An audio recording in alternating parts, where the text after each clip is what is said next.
My name's Lucy Barfoot and I founded Coconut and Cotton. We are a sustainable brand that help people make plastic-free swaps in their lives. My business is all based around sustainable swaps for your life to reduce your single-use plastic. And we're here today because we absolutely love what this event is about. It's got sustainability at its core and it's just the kind of thing that we'd love to always be involved with in the future. Everything that we sell has the purpose of helping people reduce their single-use plastic, and beyond that we also look a lot into the sourcing. So we support a lot of fair trade makers. There are a lot of sustainable products that, yes, they're solving the problem of not being plastic, but they're not necessarily coming from a very ethical source. So we kind of look at the whole supply chain as well as what the problem is solving. When I finished my degree, I went travelling and I saw a lot of plastic pollution firsthand. So when I was in Bali, it's somewhere I've always really wanted to visit, and it was beautiful, but I was sitting on a beach and I saw this wave breaking and you could see the sun coming through the wave, but rather than there being, bits of seaweed, there were just bits of plastic through the beautiful wave in this beautiful beach. And it just started my kind of ideas of, well, how can we reduce plastic in our lives?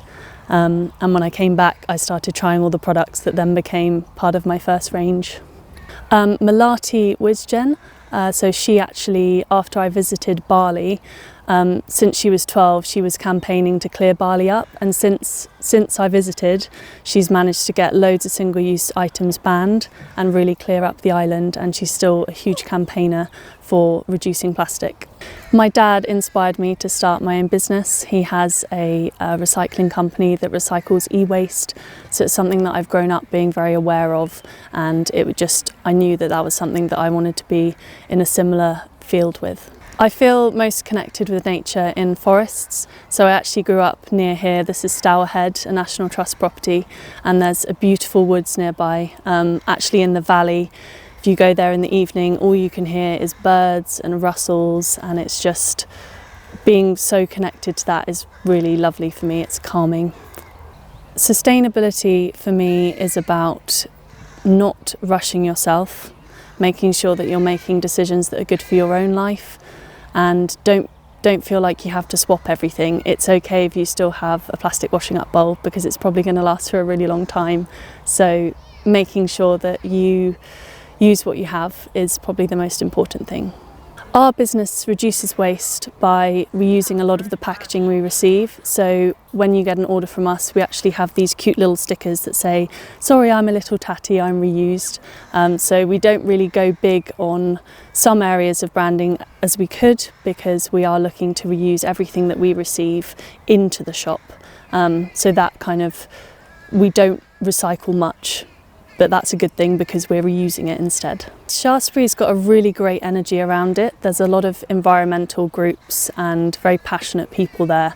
And I think when some businesses start to open that are sustainable, it kind of has this chain effect. And it's not just the sustainability, but the amount of independent businesses there is huge. And Shaftesbury's kind of got nature right on the doorstep, so you can walk down a little street and suddenly you're looking at the whole view of the Blackmore Vale. And there's Shaftesbury Tree Group, there's Planet Shaftesbury, there's just so many people that absolutely love being connected to nature there. Tips for being more sustainable, I'd say one that I really care about is looking more about where things come from, because there's such a footprint with how much stuff has travelled. And I think people are really disconnected from that. So just start looking at labels, where does it say it's made? If it doesn't, is that for a reason? Are they trying to hide something?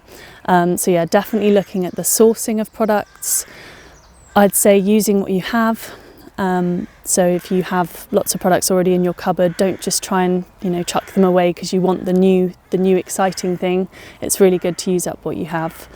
And I think it's just looking after yourself. There's so much that nature can give us that's good for our bodies and our souls, and what we're eating and putting on our skin and brushing our teeth with, it's all connected.